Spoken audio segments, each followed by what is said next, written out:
What's up, guys? I'm Torii Hunter, former Major League Baseball player, but it's not about me today. We're here at Uninterrupted Roundtable discussion, talking about a little baseball, a little bit of life, and a little bit of our situation that's going on. We have Bo Bichette, who plays with Toronto Blue Jays, up-and-coming superstar, one of my favorite players already, even before he got to the major leagues. You talk about Aaron Judge, if not one of the best players in the game, with a lot of power and a lot of torque. He might be like 10-11, but he definitely gets the job done. This guy's always smiling, man. We love everything about him. New York Yankee Aaron Judge. Then we got Josh Donaldson, one of my favorite guys as well. Played against him a long time. I always pretend like I was going to bunt down third base, but he always snagged my balls anyway. Josh Donaldson is now with the Minnesota Twins. He's on the good side. Just don't play the Yankees, and we'll be fine. So thank you guys for coming on, man, on Uninterrupted Roundtable discussion, talking about a little bit of everything. My first question to you guys will have to be, what are you guys doing to stay active, to be safe at home? What precautionary measures are you guys taking? Yeah, man. I mean, I'll go first. This is something we don't even know how to deal with, man. This is crazy. I mean, as ball players, it's all about routine. What's next? We got 5 months till February to get ramped up, and we're playing. And right now, man, we're just trying to stay in shape. I mean, I'm lucky enough to have my own gym, so I'm able to get my stuff in. I got my own cage and everything. So, I'm blessed with that. But this is definitely a time of trying to figure out something new that we never had to deal with. Yeah, for me, I'm just I'm the same thing. I'm down here in Tampa. I'm still rehabbing a little bit of broken rib, and I get an opportunity to still go down to the stadium and work out and stay in shape. But like both said, man, these are crazy times, nothing we've ever seen before. I know it's tough for some guys trying to stay in shape, but us ball players, we find a way. I know that for sure. Yeah, I mean, I was working out at the facility for a while, doing some one-on-ones with the team. But then we got that shut down. So now it's kind of, we're having to find new methods. And for me, I just went and took everything at the facility. So they said, hey, we're scrapping it. I said, all right, I'm taking everything I can fit in my car.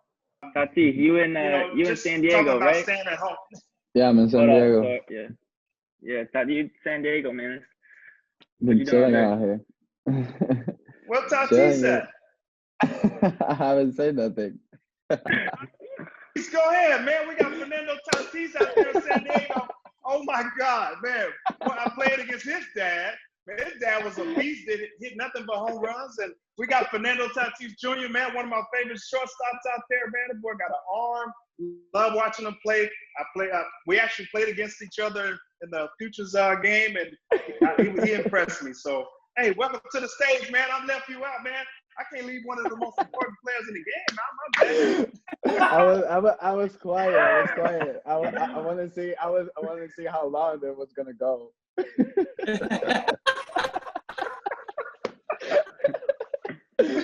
What are you guys doing to stay in baseball shape? Like, I know some people don't have the workout equipment and different things like that. What do you do to stay in baseball shape? Yeah, I got the workout equipment, man. I got it all set up. Like I said, I'm blessed, man. I got everything. So, my dad has a whole squat rack in his garage. I mean, if you've ever seen my dad, you'd probably expect that. But, he's got the whole squat rack, man, and everything I need in there. And I got it. He built me a cage 2 off-season ago too. So, I got everything I need, man. Guerrilla workouts. No, here's about the same. Being here using the Petco Park, so we're hitting in the cage, and everybody by themselves, and then me and Profar go out there, start playing soccer, running all the way down and up, just to stay my legs in shape, and then trying to create stamina by the time. Yeah, I mean, I think it's the same thing. I have some weights, but obviously, I think one thing that's been positive for me is I've been able to work on a bunch of stretching, a lot of, mobility work. I feel like over the course of my career, I've lifted so many weights in my entire life. It's actually good to kind of get back take a step away from that at times and start thinking about some mobility, some flexibility things. And I think for all of us, I think all of us would agree to this. It's about keeping your legs in shape, doing maybe some jump roping, trying to get, run around the block a couple times. I'm going to be trying to get a Peloton or something to try to do some activities on that with. So that's really what for me is keeping the legs in shape, and then mentally just watching video, doing mental reps, watching different things that we can do. Yeah, with that stretching, what do you mean? You doing like Pilates and stuff like that, or is it more yoga like based? What do you? Well, I mean, a little bit. Some of it's some yoga stuff, but I mean more of like hamstring exercises, more mobility, like trying to get. You'll see the older you get, man, you don't start moving like you used to when you're 22. That might be true. You gotta work to get that mobility, and for me, it's essential to where we're at. I mean, because throughout the season too, I'm kind of testing some things maybe as a game warm up as well. So just kind of playing around with some areas to do that. Yeah, man, that's good that you brought up those legs and keeping your legs in shape and stretching and all that, man. I stretch a lot, but the one thing I thought of when you brought, the keeping the legs in shape was my parents' house is about 1.5 miles away from mine. And I legit got up and ran from my house to their house because I was so bored. I can't remember the last time I ran further than 90 feet, man. Hey, baseball players don't do no miles. That's what I'm saying, bro. We sprint 60 yards, 40 yards, and we're done. Anybody run away from me, they run at 100 yards, they're gonna win. Yeah, bro. I got out of my house and I started running. I got about halfway there and I said, man, what was I doing? I don't know, but yeah. Are you guys taking advantage of the technology that's out there where you can get these apps, you can work out and different things like that? I say do Feature Fit, but what are you doing? Some of your routine. Yeah, man, I got like a little yoga app I kind of mess around with just to try to, stay loose, man. Because like you said, I'm 10'11", man. I gotta stay limber, man, out there. So yoga is a big part for me. Definitely. What are some of the routines? What are you going through? Give me like 3 or 4 exercises back to back. What do? You do one and then do the other. What is it? Oh, downward dog. That's a one for me. Like just the hamstrings, man. Hamstring flexibility. I don't want to get up here and demonstrate them for you, man. I'm a little tight right now, but maybe next time. No, you don't need to do anything else. You're trying to heal. Let's heal. I'm not using any technology, bro. I don't know I've never been huge into technology for training and stuff like that or hitting or anything like that. But I mean, like Aaron said, I mean, I'm lucky. My mom is a yoga instructor, so she'll put me through that stuff pretty much every single day. Man, and I'm not gonna lie, it's getting to the point where I wake up and I don't even feel sore anymore. So, you're starting to realize how important that stuff is for sure. Damn, you do have everything, bro. I got everything, dude. I told you. I'm ready, man. Well, I want to ask you guys this. I know the workout part is very important, but 80% of that is your nutrition. So what are some of the things? Are you enjoying cooking right now? Because you really can't go out and eat anywhere. So I'm pretty sure 90% of the time you're cooking. So what are some of the meals that you're preparing for yourself, or you're not doing that at all? Hot dogs, barbecue, what are you doing? Oh, man, I cook, I get eggs delivered to me. And then after that, man, I got my meals I got sent to the house and I just throw them in the microwave and heat them up. That's pretty much it for me. I'm not trying to go to the grocery store right now or anything like that. I don't like cooking anyway, so it all works out for me. Get the eggs delivered? What you mean by the eggs delivered? Nah, just like on Publix, Publix will somebody go pick up the eggs for me. Yeah, I don't get made eggs delivered to me. I could though. Bob Evans is on Uber Eats, man. Uber Eats. I So got are you still watching nutrition, or that's over with? No, man. You know what? I play for my wife now. I got to keep this ladies' Okay. playground going. Okay. So I work out every morning, man. I worked out this morning. I'm trying to keep this six-pack as much as I can. I want to be fine to my wife, man. Yeah. Ooh. Oh yeah. Oh, hey. But you know what, Aaron? What's that behind you? Is that a jersey? Yeah, I got a couple jerseys at the house. This one's good old Grandy man. He a guy I like to watch. I got a chance to be up and close with him. I know being with the Yankees, and yeah, man, he was one guy that I asked a bunch of questions. I remember I was down in rookie ball, and he was rehabbing, and man, I would just pick his brain for hours. He'd be hitting in the cage. I'd be asking him, like, why do you do that, or why are you doing this? And he was just so humble, and he'd go out of his way just to answer any of the stupidest questions I was asking, man. So I had to get him up on the wall, man. I'm gonna get these three next. I got to get Bo, I got to get JD, Tatis, man. Got to get all these guys up here now.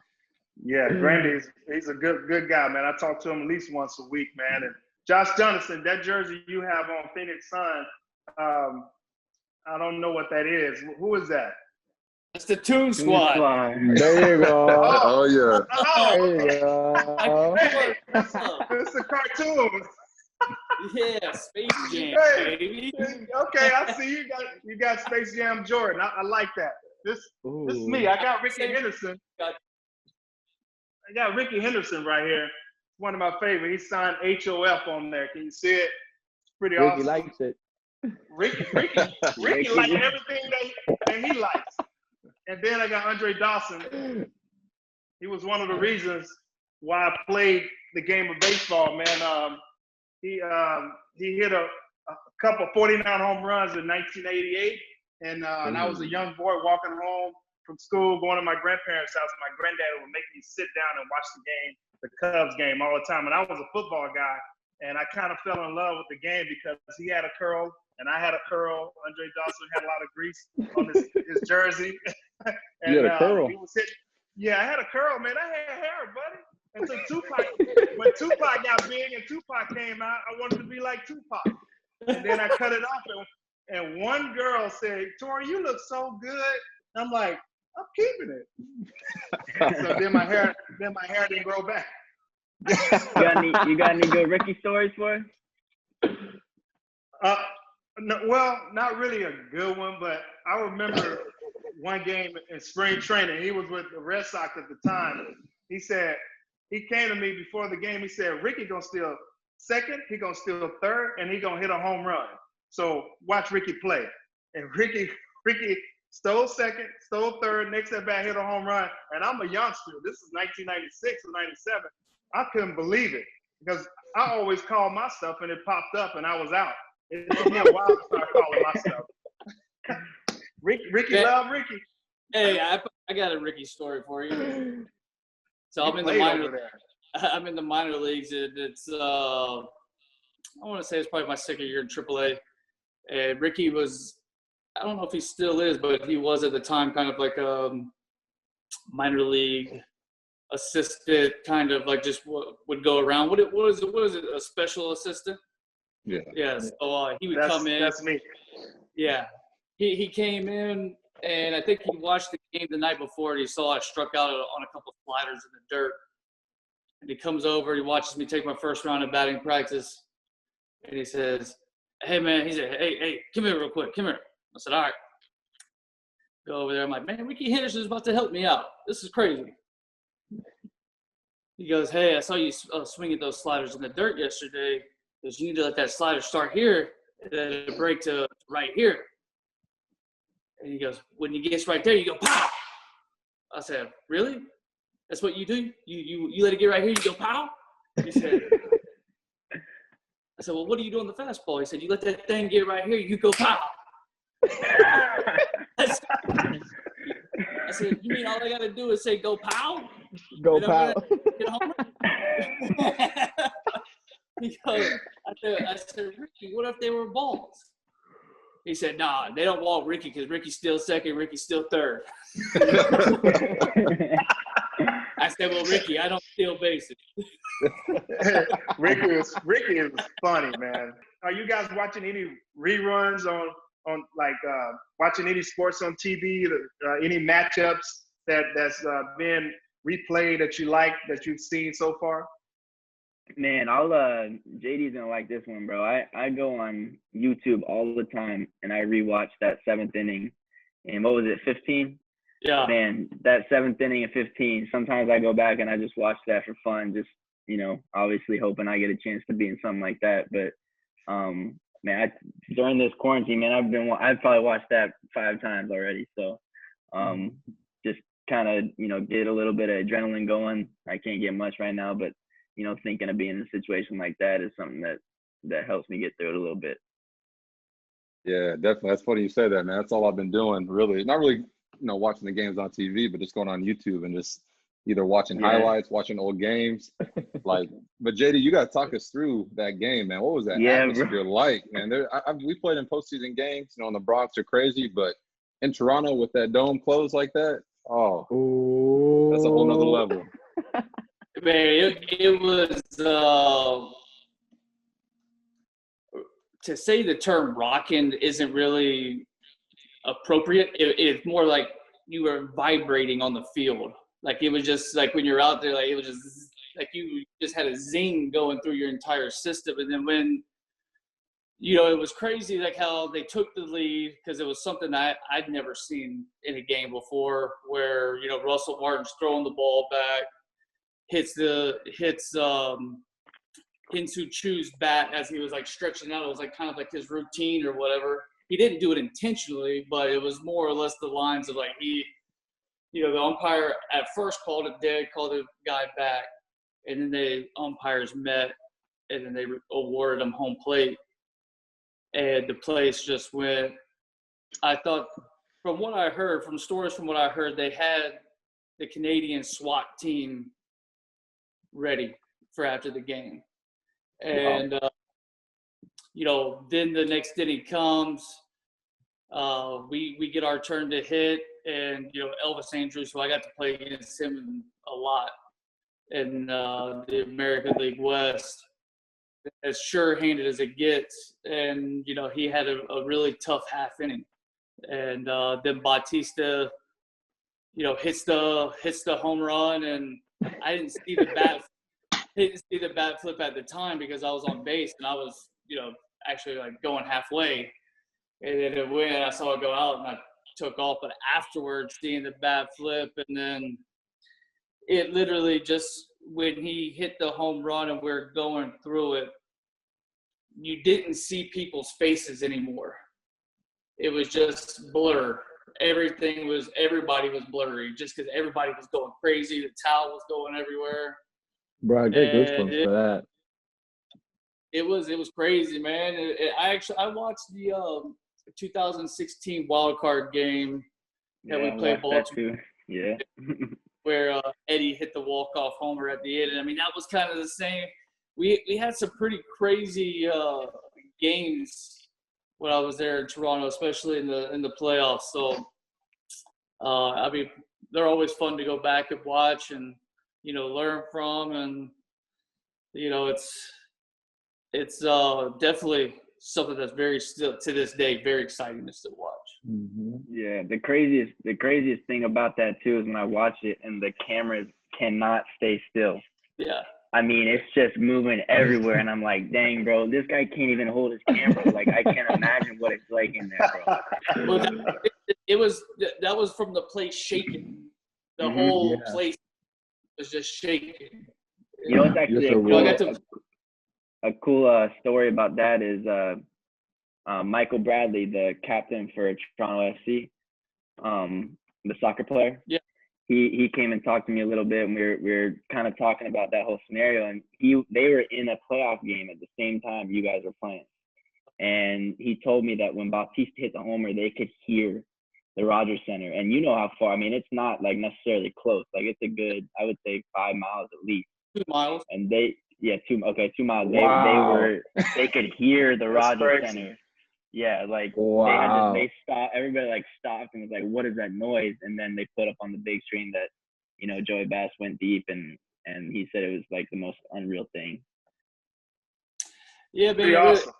it was pretty special. I mean, that city, when I first got traded over there, everybody told me like, hey, because Toronto hadn't been to the postseason in 23 years before 2015. And everybody told me, they're like, hey, man, if you guys win here, it's going to get crazy. And the people are going to get on fire. And just the same way, if you guys get back, New York's always like this. But in San Diego would probably be like that too. If you guys win and you get to the postseason, and it's not just the games that are affected; it's the entire atmosphere. The entire atmosphere around the stadium, the restaurants, the traffic, the people, the entire energy of a city changes. And that's what made it just as special as anything. And then to have the results on the field and the crazy games that we've had just made it that much more, everybody was just going nuts. Yeah, man. Like you said, man, it's the same way in New York, man. You just feel it in the air, man. That cold air starts coming, and you can just sense that, like you said, just the energy in the city, man. Everybody's like, you guys had a whole country behind you guys, man. Like it was nothing like it. Nothing like it. I like playing in high intense situations like the playoffs, the World Series. I've never been there. Been to playoffs 8 times, never got a chance to get there. But just playing in the playoff, the adrenaline that's pushed inside of you, that you want to bring out. It's like the Incredible Hulk. The Incredible Hulk, when he gets mad, he gets this bolt of energy, and you become somebody you never thought you could become. And that's what the playoffs and that energy that you feel, it helps you become someone different and feel someone different. But I'm gonna transition this until last season, because of course we only can remember last season. What are some of your favorite moments from last season?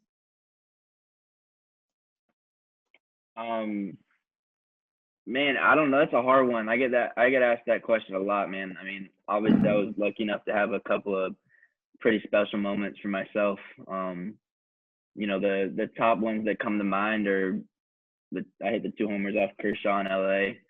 And then I was playing against Judge in Toronto, Don't talk about it. Yeah. and I hit a bomb in Toronto, my first home game in Toronto, which was pretty cool. And then I followed that up by breaking the MLB record for most doubles in most consecutive games with a double. And so to be honest with you, like, I wasn't even really thinking about it. Like, when I did it, I was like, cool. You know what I mean? Like, I don't think it really set in my head that it was like an MLB record, not a rookie record, none of that. Like no one has ever done this. And until after the game, I was talking to my dad, and my dad was like, Bo, you just passed Ted Williams. And, Ted Williams is my dad's hero. Like, I've never heard my dad talk about anybody like, he talks about Ted. And so he came after me the game. Like, man, you passed Ted Williams, bro. Like, that's unreal. Like, my dad was hyped, and then I was like, man, like, I did something cool right here. So, one of those, definitely one of those moments for sure. Awesome, man.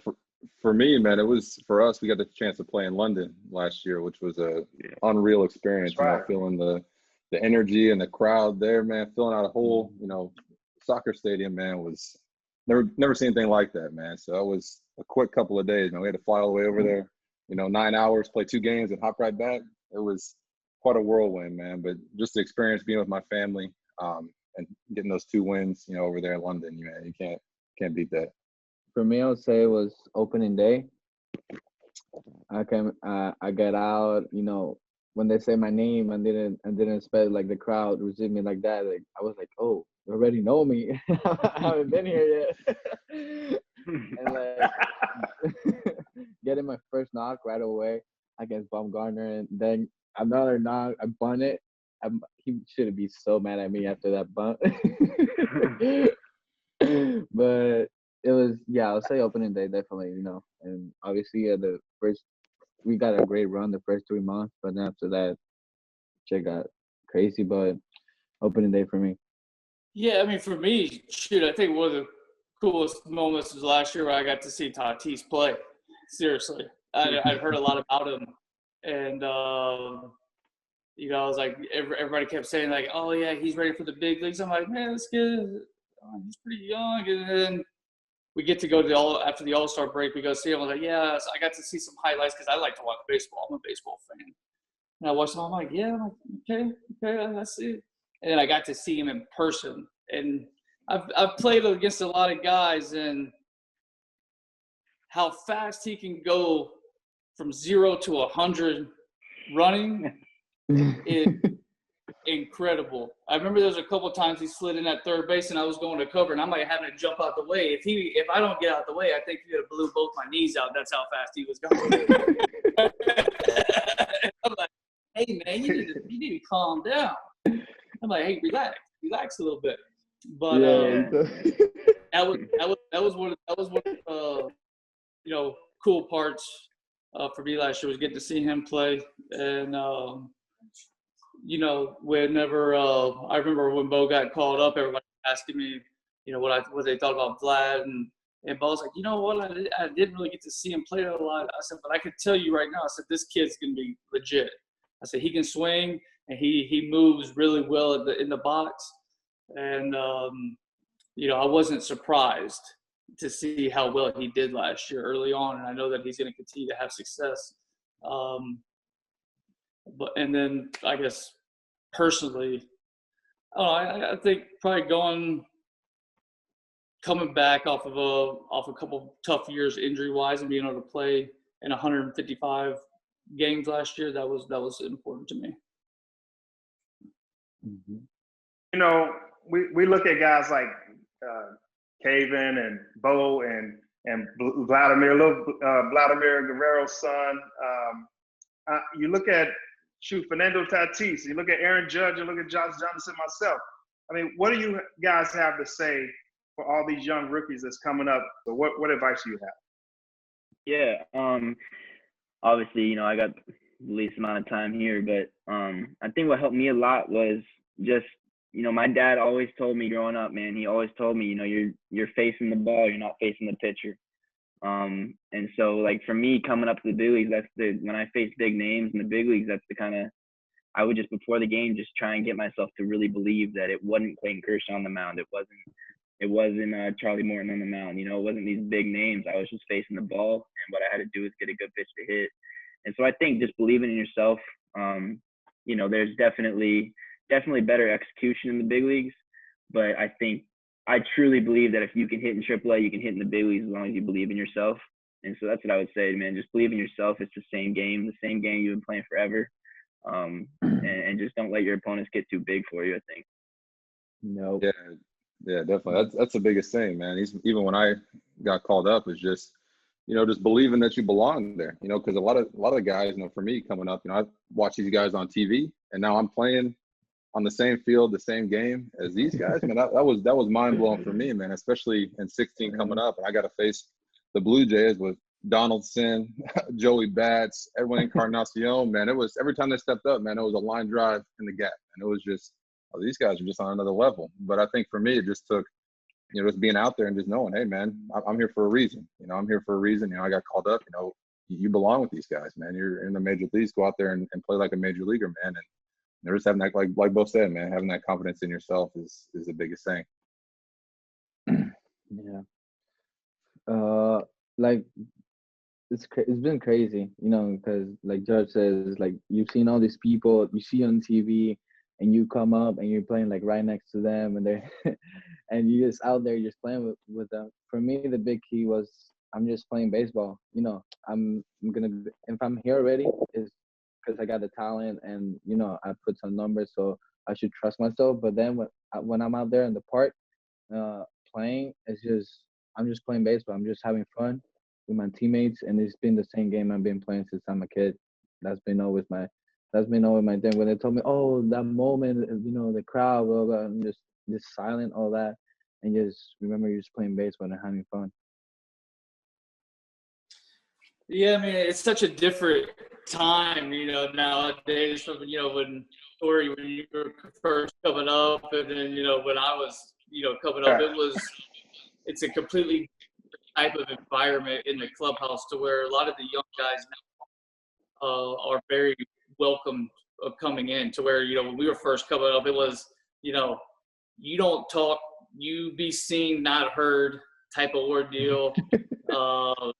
You know, like you don't, like you have to earn the fact to be here first. Like you don't belong here at the beginning. And so it's cool to hear like that's what they're saying now, because that wasn't, you know, there was a whole nother thing that you were fighting against, you know, when we were coming up. And, you know, to be able to go out there and have confidence as a young guy. I don't know, like at 21 years old, 20 years old, like these guys came up, that's tough. It's got to be tough. I mean, you're getting all this attention, and you're getting, you know, you're having success, and then, you know, I remember, I'm not going to call this person out, but there was, when I first came, probably my first, like after my first full season in the big leagues, I was, you know, playing pretty well, and there was a former player, and he came up to me and said, "Hey man, be careful." I said, "What are you talking about?" He goes, "If you keep playing like this, they're gonna expect this out of you." And I was kind of like, at the beginning, I was kind of like, "What?" You want that? This, I'm like, this is what I expect out of myself. You know what I'm saying? And but you start realizing that, and these guys are gonna understand that. Tatis, Bichette this year, if we get a chance to play and or whatever it is, they're gonna have to learn to deal with some of these expectations that, you know, people are putting on them, and especially when, you know, team might not be playing well, maybe because we're all gonna go through times as players where we struggle a little bit. It's just the nature of the game. To be able to, like you said, like all these guys said, maintain that confidence within yourself, continue to believe in yourself, continue to strive to be better, because I think everybody that's on this panel right here believes that they have the ability to be great, and they have shown that ability. It's about consistently doing that over and over again. And for the coming up, it's like, hey, like you said, have confidence in yourself. My biggest thing that I tell young guys is don't be afraid to fail. Yeah. Don't be afraid to go out there and mess up, because guess what? I'm gonna mess up. You're gonna mess up. We're all gonna mess up at some time. But those are the times when we're testing ourselves the most. What do we have in our toolbox, and how can we grow even more to become better? And ultimately, when you can when you could take that mindset, and when you make a mistake saying, "Oh, I'm using this to get better. I'm not using this as like," because I know my first reaction when I messed up at the big leagues, because I got sent down 5 times, was like, "Oh crap!" Like, "Uh-oh, everybody's looking at me." You know, no, hey, it's not about that. It's about going out there and trying to improve and help your team win. That's it. Yeah. No, fear of failure, man, is the number one killer for anybody. Oh yeah, for anything. To mess up, anything in life, man, anything in life. I mean, obviously we're talking about baseball, but no, anything in life, bro. Fear of failure is I mean, you cannot expect to succeed being scared. So that's definitely something I talk to people too when they ask for my opinions. Is like, you got to go all out, man. You got to put in the work, and then you got to trust that you put in the work. You know what I mean? There's no in between. Like, it's one or the other. I mean, if you didn't put on the work, I promise you're going to go out there and you're not going to trust in yourself. That's going to lead to you being scared. But man, if you put in the work every single day, you go out there and give it all you got, man. That's the best chance you got to do what you want to do in the game. Yeah. A quote once, it says, "The brave, they're gonna die, but the cautious will never live."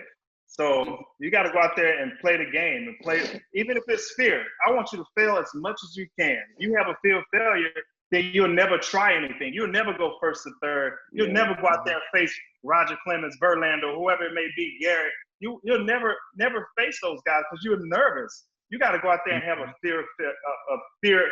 Don't have a fear of failure and try to go to the next level, because failure is what takes you to the next level. You learn something. You make adjustments. You always got to know your enemy. Know your enemy, because you know yourself. And when you focus on yourself so much that you forget about that guy got 2 nostrils and he drives a Mercedes too. So you got to know your enemy. And when you know your enemy and you know yourself, because you trust yourself and you believe in yourself, that's why you're in the big leagues. Yeah, I was just saying, like, something I could add to that, man, is something that I think when I realized how important this was helped me so much in the game is you got to learn from every single pitch that you see in the batter's box. I mean, and obviously this goes to defense too, but every single play you make, every opportunity you have, but in the box, I mean, if you don't take a pitch or swing and miss at a pitch and you don't go back and think, what did I think before that pitch was thrown? What all of this that went together when that pitch finished, what transpired? Like, what do I need to get better from that? If you're not learning from every single pitch that you get, then I think that you're doing yourself a disservice. I think there's so much you can learn I learn every single at bat, I learn something new. And when I learn it, it gets better the next time. And, I'll mess up again, but the next time I realize it, it'll stop happening. You know what I mean? Less and less and less. So I think that's huge too. Yep. Yeah, well, just even coming off of that, man, that's like, I feel like what makes, the good hitters the great hitters, the one that they're making adjustments pitch to pitch, man. That's what's been, fun watching JD over the years play and do his thing, man. He'll roll over a ball foul, all of a sudden his next pitch, he's hammering something to right center, man. Like, how did he just make that switch so fast? And that's just, like, it's being a student of the game, man. That's what's been fun watching you, Bo, playing in the same division, is seeing you make those little adjustments, not only, game to game throughout a series, but just pitch to pitch, man. That's what's going to, make everyone great, make you great, man. It's just that continually wanting to learn and get better and just every little detail, man. What I was going to say, too, is just preparation, kind of like what Torii was talking about is, the great ones prepare the right way, man. They're prepared the right way. And, like, for me, like, it was cool in 16, watching Mark Teixeira go about his work. Every day I could look up at the clock and I could see it. Okay, at 5 o'clock, I know Tex is going to be, getting stretched out. At 5:30, I know he's going to be in the weight room doing this. At 6 o'clock, he's in the cage. Like, I just knew he just had a routine every single day. And that's one thing that I started adding in 17 was like, okay, I want to make sure I got my routine set. So like Bo said, I can go out there and know, hey, the work's done. Now trust myself to go out there and just play my game. It's still a game.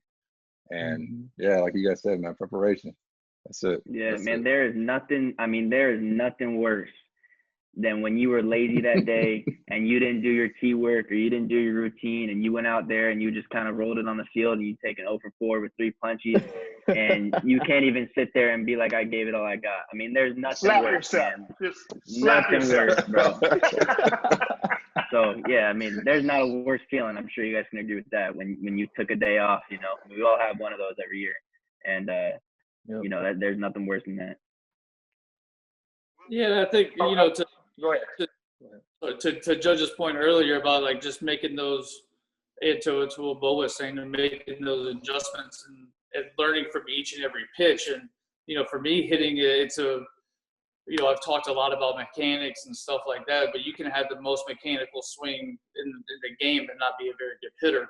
I think whenever you can, as Torii was touching on earlier, when you can identify what your enemy is trying to do to you to get you out, right? When you can link up the mechanics to the approach of the swing, that's when you become dangerous. And more or less the lines, it's how is he going to try to get me out? And now once you understand, and all you guys are going to continue to get better at that, I mean, Tatis and Bichette, you have some, you're going to continue to learn and continue to get better. But the great thing about the big leagues is there's not a higher league than this. So you're going to get to face a lot of these guys over and over again. Right. And so you're gonna start picking up on tendencies that what this guy does, how is he gonna try to get me out of here? 2 strikes, how's he gonna get me? Torii's a big, glove tip guy. He was actually helped me with that in spring training a little bit, but I've never been one to be able to do that. So it's more along the lines of, mechanically for me, I know if I do this and my approach is this, that lines up. So now if I didn't do that, it causes me to roll over or foul ball, or, okay, let me focus back on this mechanic, this approach, bang, and then I get my ball into the gap, whatever it may be. Because for me, it was, I came up and I hit really well, but in the minor leagues, I scuffled big time. And then when I got to the big leagues, I was up and down, up and down, up and down. I didn't have, Tatis would say, no, I got my first hit right away. I got my first hit pretty quick. It just took me a while to get number 2. Maybe if I was a little bit faster, I could have bunted, but I tried to bunt. It was actually against the Angels. Weaver was on the mound, I think. I tried to push bunt, and terrible bunt right back to the pitcher, throws me out. Johnny Gomes comes and grabs me by the jersey like this right here. He said, "Hey, buddy, we're in the American League. We don't bunt." American League, we swing for the fifth. He said, "Hey, if you bunt again, I'm going to punch you in the face." I said, "I'll take your word for it."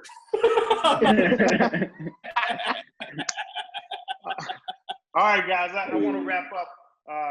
Just a little brief answer, if you could. I know 2020 season is kind of stalled, and we, of course, it's an unfortunate situation that we're in. What are you guys looking forward to when baseball comes back, whenever that is? Yeah, just to compete, man. I mean, that's what we grow up wanting to do, is compete against the best players in the world. And so, obviously we'd love to have fans and atmosphere and all that, but if that doesn't happen, we got to play in front of no fans and everything. I think that we'll all be fine with competing against each other and being on the same field with Judge and JD and Tatis, and just being around those guys, bro, is competing against them is, I mean, that's what we dream of. So we're just happy to get back out there and hopefully give the world a bit of a distraction too. Yep. Yeah, big time. That competition, like you said, man, I'm trying to find the competition on the PlayStation right now, man. I'm playing the show, I'm playing Madden, I'm playing anything I can to get that fixed, man. But yeah, it comes down to that, man. That's what we, we're born to do this. That's what we want to do. And like you said, it'd be a good distraction, fans or not. But we're gonna miss the fans, man. Hitting that Heck yeah. that 3-run homer to give your team the lead at home, man. It feels pretty nice hearing those fans screaming and yelling, man. Sure. But yeah, just to be back out there. That's what we all want. I know that. Yeah, the adrenaline, the fire, the heat, what you feel when you're running the bases. Well, that's me. I don't know about you guys. Yeah. Yeah, not me. Oh. But yeah, just missing that adrenaline, the tag competition, striking out. Who doesn't miss striking out? Even that feels good. I want to do that right now. Yeah, for real. Yeah, I mean, I think any athlete misses that. I miss the smells. I miss the ballparks. I miss the sounds. It's being able to go in there and put some work in, and going out there and get a W. I mean, you never want to take that for granted. And times like these, personally, having some DL stints, it just brings all that stuff back into perspective. It gives you another sense. But at the end of it, there's always going to be light at the end of the tunnel, and to stay positive, to stay focused on what you have to do now in order to get to tomorrow. A old adage, that we use in the game is, play to win today, worry about tomorrow later. So I think it kind of, where we're at right now is like, hey, play for today. Let's see what happens tomorrow. And ultimately, I think we'll all be better for it. Yeah, no doubt. I think everybody can attest to this. It's like when baseball is your job, obviously we're so grateful to have it, but every once in a while it does become a job to us.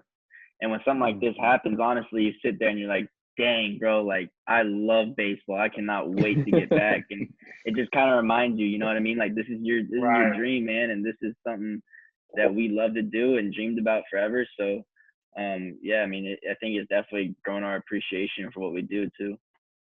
Mm-hmm. I want to kind of leave you with this. I'm retired now. I was real tired. I'm not retired. I was real tired of baseball. But I will have to tell you guys, man, just reflect in this moment. You guys are at home. The season's not underway. You can't really do the thing that you've dreamed of doing. But just know when you get back, you're going to appreciate everything that you have in baseball. You're blessed to play a game and compete on a higher level and have a brotherhood. When you leave the game, there's no brotherhood out there like playing a professional sport or playing college basketball, football, baseball, whatever it may be. It's hard to find that because a lot of people won't be rooting for you. A lot of people won't be going the same way you're trying to go. They're trying to go different ways and put their little seasoning on it. So just enjoy every moment that you play this game of baseball, appreciate it, and leave it all on the field. So when you look back, you don't have no regrets. And you say, you know what? I left it all on the field and use this time to realize like that can happen anytime. Whether it's 5 years, 10 years, 15 years from now, it can happen anytime. So appreciate the moment. Don't disrespect the game. Go out there and play the game with all your heart. Learn as much as you can. Fail as much as you can. And I hope much success to you guys. So thank you guys for being on Uninterrupted Roundtable Discussion. It's an honor and a pleasure to really sit down and talk to you guys and listen to some of the things that you guys are into and doing and adjustments you're making in life. So you guys are very special, man. I really look up to you guys. I look up to you guys, like really. So thank you guys for being on Uninterrupted. JD, I'll be talking to you soon, I'm pretty sure. All right, guys. Take care.